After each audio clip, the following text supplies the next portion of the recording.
Jurusan Manajemen adalah jurusan pertama di Fakultas Ekonomi yang dulunya adalah jurusan Ekonomi Perusahaan pada tanggal 29 Oktober 1960.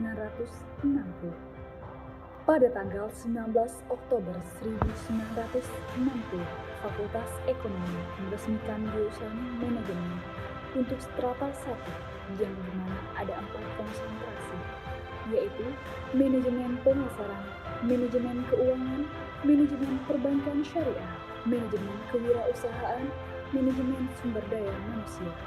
Jurusan Manajemen adalah jurusan pertama di Fakultas Ekonomi yang dulunya adalah jurusan Ekonomi Perusahaan pada tanggal 29 Oktober 1960. Pada tanggal 19 Oktober 1960, Fakultas Ekonomi meresmikan jurusan Manajemen untuk strata 1 yang dimana ada 4 konsentrasi: Manajemen Pemasaran, Manajemen Keuangan, Manajemen Perbankan Syariah, Manajemen Kewirausahaan, dan Manajemen Sumber Daya Manusia. Pada tahun 1983, Fakultas Ekonomi menyelenggarakan program Diploma 3, Program Studi Kesekretariatan Diploma 3 di bawah naungan jurusan Manajemen, yang dimana ada 4 konsentrasi: Manajemen Pemasaran, Manajemen Keuangan, Manajemen Perbankan Syariah, dan Kesekretariatan. Pada tahun 1995, Fakultas Ekonomi menyelenggarakan program Magister Manajemen.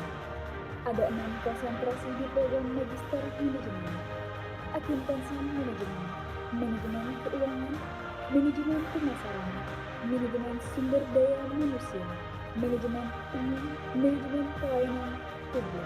Pada tanggal 22 Desember 2010, Fakultas Ekonomi menyelenggarakan program Magister atau S2, Program Studi Ilmu Manajemen dengan 3 konsentrasi: Manajemen Keuangan, Manajemen Sumber Daya Manusia, Manajemen Pemasaran. Tahun 2011, Program Studi Doktor S3 Ilmu Manajemen. Pertama, Manajemen Keuangan, Manajemen Pemasaran, Manajemen Sumber Daya Manusia, Manajemen Strategi, Manajemen Perkantoran, Sistem Informasi Manajemen. Jembatan Jurnal Ilmiah Manajemen yang didirikan oleh jurusan Manajemen Fakultas Ekonomi Universitas Sriwijaya sejak tahun 2004 yang lalu, yang saat ini terakreditasi Sinta 4 yang bisa diakses melalui ijurnal.unsri.ac.id/index.php/jembatan. Jurnal Manajemen Bisnis Sriwijaya merupakan jurnal di program Magister Manajemen. Saat ini JMBS memiliki akreditasi Sinta 3 yang bisa diakses melalui ijurnal.unsri.ac.id/index.php/jmbs. Jurusan Manajemen mempunyai 2 organisasi mahasiswa. Yang pertama adalah IMAJ, Ikatan Mahasiswa Manajemen, yang dimana menaungi mahasiswa strata 1, dan yang kedua adalah HIMADIKO, Himpunan Mahasiswa Diploma 3, yang dimana menaungi kemahasiswaan Diploma 3 Fakultas Ekonomi Universitas Sriwijaya. 24 Januari 2020, dalam peluncuran kebijakan Kampus Merdeka menjelaskan bahwa Kampus Merdeka bertujuan untuk menciptakan kultur belajar yang inovatif, tidak mengekang, dan sesuai dengan kebutuhan masing-masing perguruan tinggi. Kampus Merdeka bisa mengambil mata kuliah antar fakultas di Universitas Sriwijaya dan juga mengambil mata kuliah antar fakultas universitas di Indonesia atau luar negeri yang bisa disebut dengan transfer kredit. Untuk mata kuliah yang diambil minimal 6 SKS dan maksimal 20 SKS.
Assalamualaikum warahmatullahi wabarakatuh.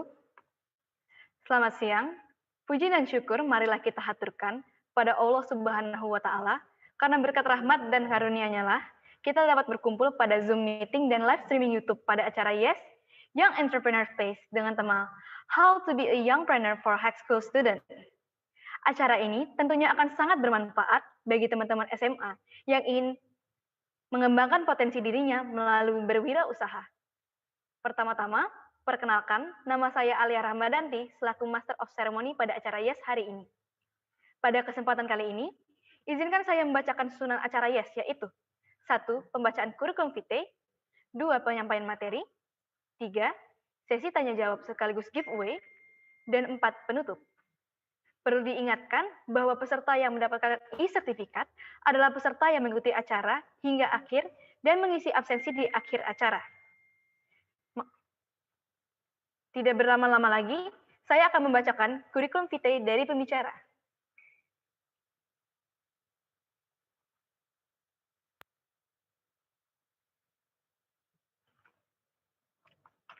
Bu Isni Andriana, lahir di Palembang 1 September 1975, dengan jabatan akademik sebagai dosen di Fakultas Ekonomi Universitas Sriwijaya, sekaligus Ketua Jurusan Manajemen Fakultas Ekonomi Universitas Sriwijaya, dengan riwayat pendidikan dokter di Universitas Malaya tahun 2018, pendidikan master di Australian National University tahun 2003, dan sarjana ekonomi di Universitas Sriwijaya tahun 1998. Maka tidak lama lagi, marilah kita sambut pembicara kita pada hari ini, yaitu Bu Isna Andriana. Kepada Bu Isni Andriana, kami persilahkan. Terima kasih Mbak Alia. Dengar ya suara saya? Oke. Jadi Assalamualaikum warahmatullahi wabarakatuh. Salam sejahtera. Selamat sore. Sore ya. Selamat siang menjelang sore, adik-adik. Kalau saya boleh ngomong adik-adik, jangan anak-anak. Saya serasa tua sendiri di sini. Ya. Selamat sore adik-adik. Welcome. Selamat datang di Yes Young Entrepreneur Space dengan tema kita hari ini yaitu dengan judul How to be a Young Entrepreneur. Ya, akan saya tampilkan slide-nya. Mohon, host, please.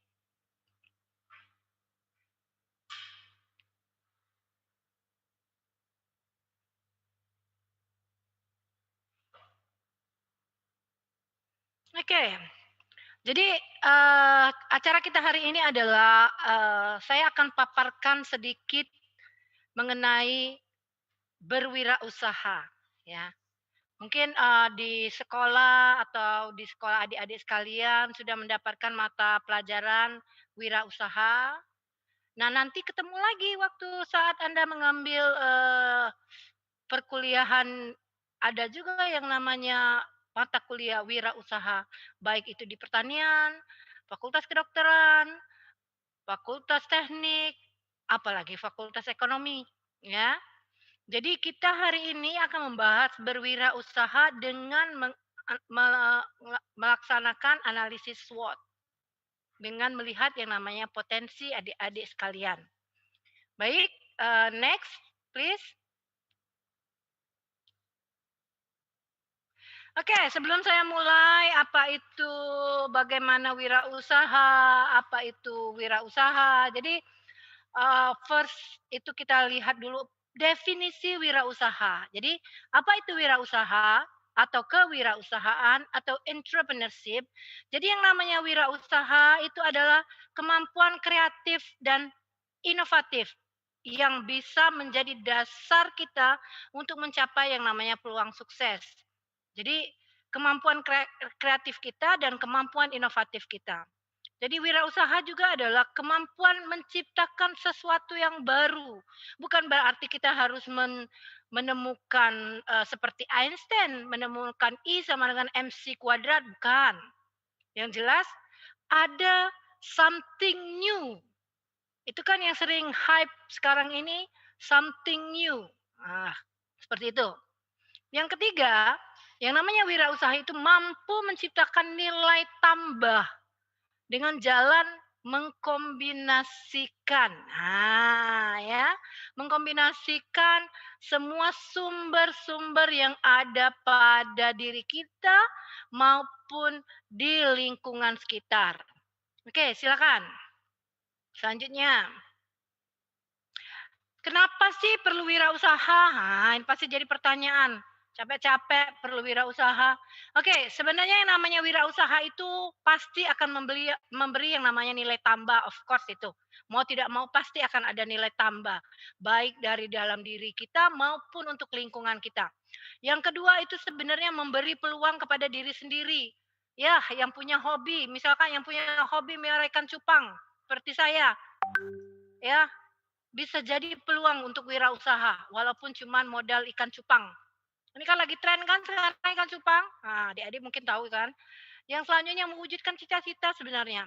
Kadang-kadang di dalam diri kita itu punya cita-cita terpendam seperti saya belum tentu dulunya mau jadi dosen. Tapi takdir mengatakan saya harus jadi dosen. Nah, kadang-kadang yang namanya berwirausaha itu mewujudkan cita-cita yang memang tidak bisa terlaksana tapi akan dilaksanakan melalui wirausaha. Yang keempat itu adalah melakukan perubahan sebenarnya. Ya, zaman sekarang, semua serba susah pada saat COVID-19 sekarang. Di sini susah, di sana susah, belajar susah, remote learning, guru-guru nggak pernah ketemu teman-teman, guru susah, orang tua susah sebetulnya. Tapi kita akan melakukan perubahan yang dengan menggunakan yang namanya wirausaha. Nah, yang kelima ini yang menjadi highlight saya, potensi diri. Kadang-kadang kita tidak menyadari potensi diri kita sendiri. Potensi diri itu ada, tapi tidak akan terlaksana kalau kita tidak tahu apa yang ada di dalam diri kita. Sebenarnya semua orang itu punya potensi diri yang sangat amazing sekali. Hanya kita tidak sadar bahwa kita punya potensi diri itu.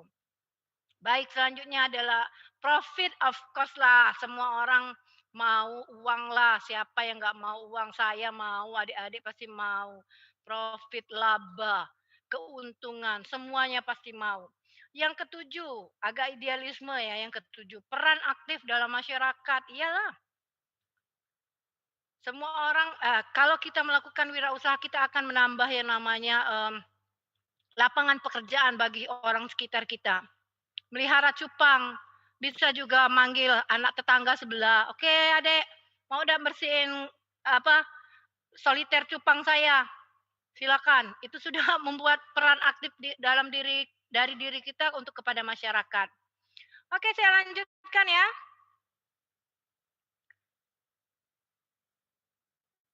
Silakan. Oke, apa itu sekarang ciri-ciri entrepreneur sebelum kita masuk untuk, yang lebih dalam lagi. Jadi seorang entrepreneur itu untuk menjadi entrepreneur itu harus punya komitmen. Pastilah setiap orang harus punya komitmen, ya. Punya desire untuk bertanggung jawab. Iyalah, harus bertanggung jawab atas apa yang kita lakukan. Opportunity obsession, obsesi, kesempatan obsesi kita. Tadi kan cita-cita kita. Resiko, memang hidup itu penuh resiko sebenarnya. Ganteng itu adalah resiko loh kalau saya. Ganteng cantik itu resiko sebenarnya. Bukan bukan anugerah, itu resiko. Kenapa? Akan banyak orang yang ngejar-ngejar kita, itu, ya.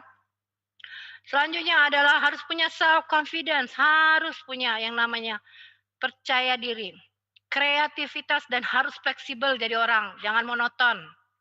Yang selanjutnya adalah mampu menerima kritik dan saran atau feedback. Harus mau. Kalau orang bilang, "Kamu harus jangan seperti ini," coba didengarkan terlebih dahulu. Kadang-kadang kita tidak mau mendengarkan apa yang dikatakan orang. Maunya mau kita, "Iya, oke. Mau saya A," tapi belum tentu apa yang dikatakan orang itu 100% salah. Dengarkan dulu, oke? Yang selanjutnya adalah energi. Pasti akan menguras yang namanya energi kita. Motivasi, of course, harus ada motivasi. Itu seorang entrepreneur sejati. Punya orientasi untuk masa depan, iya. Nah, mau belajar dari kesalahan. Jangan apa, maksud saya tuh jangan takut untuk belajar dari kesalahan. Karena kesalahan itu adalah guru yang paling berkah. Karena tidak akan ada yang jatuh ke lubang yang sama dalam hidup ini. Yang cuma jatuh ke lubang yang sama itu keledai. Tahu keledai yang punya seperti itu ya. Yang selanjutnya adalah leadership ability atau kepemimpinan Anda. Itu akan terlihat dengan adanya kewirausahaan. Oke, saya lanjutkan. Kita tonton dulu video selanjutnya mungkin. Mungkin kita bisa mengambil apa yang ada di dalam cerita beliau. Silakan host.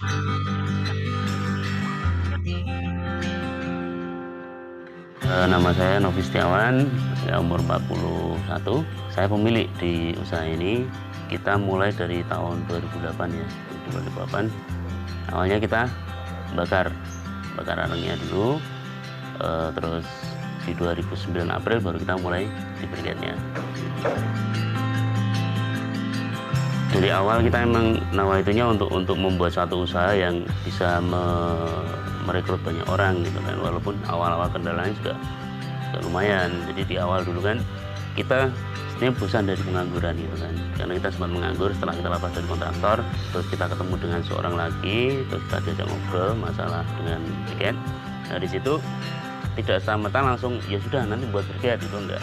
Saya disuruh kenalan dulu sama areng. Jadi saya belum kenal areng, saya disuruh kenalan dengan areng dengan cara saya suruh bakar dulu. Kita bakar pakai drum ya di sini. Ini rumah sawah, belum seperti ini rumah sawah. Cuman bakar dengan drum itu asapnya banyak banget. Kendala yang kita alami saat itu, asap yang terlalu banyak itu bermasalah dengan masyarakat. Mungkin masyarakat ada yang merasa terganggu, akhirnya mereka demo. Sampai yang kedua kalinya kita berhenti dulu. Kita berpikir untuk membuat satu tempat pembakaran yang dirasa tidak mengganggu gitu kan. Di belakang situ kita membuat satu tungku dengan diameter bawah 2,5, tingginya 3 meter. Kita kasih terobong sampai 15 meter. Dan alhamdulillah sudah enggak ke masyarakat sekitar. Dalam perjalanan di 2009 akhir, briket kita itu ekspor, larinya ekspor. Katanya di negara tujuan baru ada resesi katanya gitu kan. Nah dari si pihak tradernya bilang berhenti dulu. Masuk 2010 tak vakum. Menjelang akhir 2011 itu ada satu guide membawa satu buyer. Sampel yang dibawa pertama itu kotak. Cuman waktu pas order itu kok bawanya bentuknya stick. Kita sempat googling dulu, terus sempat kita muter-muter nyari teman. Hanya kita ketemu satu teman di daerah Sleman. Kebetulan dia baru nyetak juga bentuk heksagonal. Nah saya juga baru ngerti ternyata briket itu bisa bentuknya macam-macam gitu kan. Si briket ini terbuat dari arang tempurung. Nah tempurung sendiri waktu itu di tahun 2008 ya, 2008 itu masih banyak banget, beda dengan sekarang. Nah kita ngeliat berpikirnya gini, bahwa itu sampah gitu loh, bahwa itu sampah, itu limbah, dan orang lebih cenderung lirik sesuatu selain limbah gitu kan. Limbah itu jarang yang lirik gitu kan. Saya berpikirnya di situ. Saya berpikir ini mungkin kompetitornya nggak akan banyak untuk mengembangkan ini. Mungkin saya rasa waktu itu ini mungkin akan lebih cepat prosesnya gitu kan. Beda dengan usaha-usaha yang lain, misalnya usaha kuliner gitu kan. Jangan lihatnya berpikirnya waktu itu kan kalau limbah ya nggak banyak banget lah.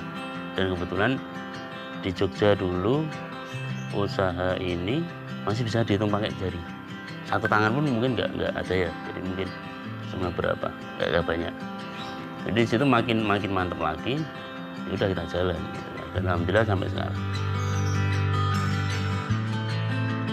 Kalau dibanding dengan arang yang lain ya,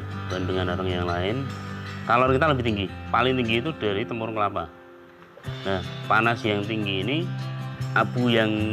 jadi abu residu sisanya itu juga tipis sedikit gitu kan. Jadi makanya untuk ke sisa itu lebih seneng yang pakai tempurung. karena panas sama abunya dikit, nggak banyak. Dulu modal awal itu kita punya uang cuma 10 juta. Terus kita untuk beli tempurung itu dulu masih harga 200, 250, bahkan ada yang karungan.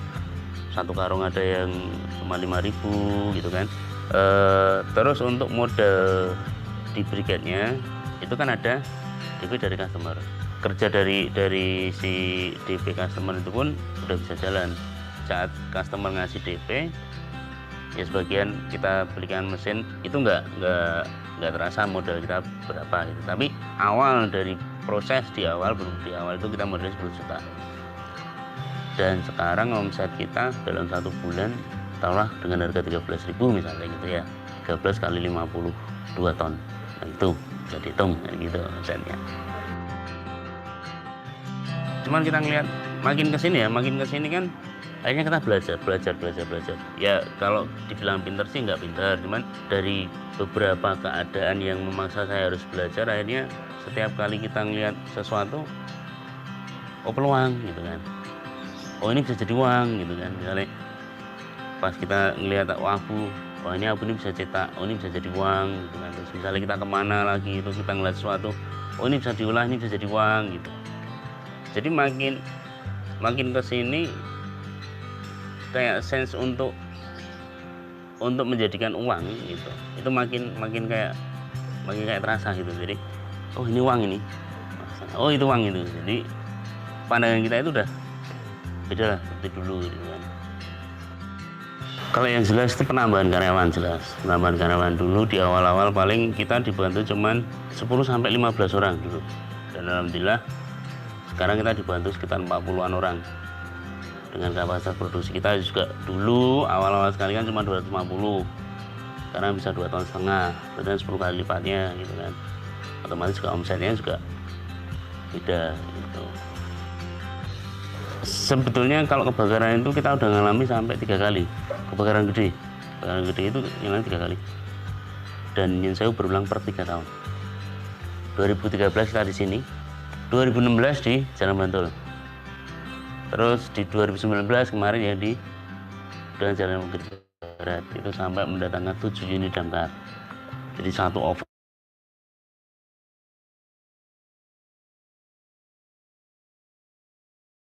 2,5 ton itu bongkar. Nah pemicunya ini antara kejadian itu nggak ada yang nunggu, pas nggak ada yang nunggu. Di sini juga pas nggak ada yang nunggu, di sana juga pas hari Sabtu karyawan pulang nggak ada yang nunggu, di situ pas juga karyawan pulang nggak ada yang nunggu. Waktu pindah dari Jalan Bantul ke Jalan Imogiri ya, awal-awal 2017, sampai kita kena harus kembalikan uangnya gitu kan. Kerugian saya sampai 400, hampir 500 juta untuk kembalikan uang itu, karena emang dulu itu belum kita sisihkan gitu kan. Nah, begitu dia komplain, ada sisa beberapa box, sisa kontainer kemarin ada beberapa box, kita coba bakar, ternyata bener. Jadi barang kita emang ada yang nggak bagus gitu, akhirnya ya nah gitu. Terus pernah ketipu juga, itu juga pernah.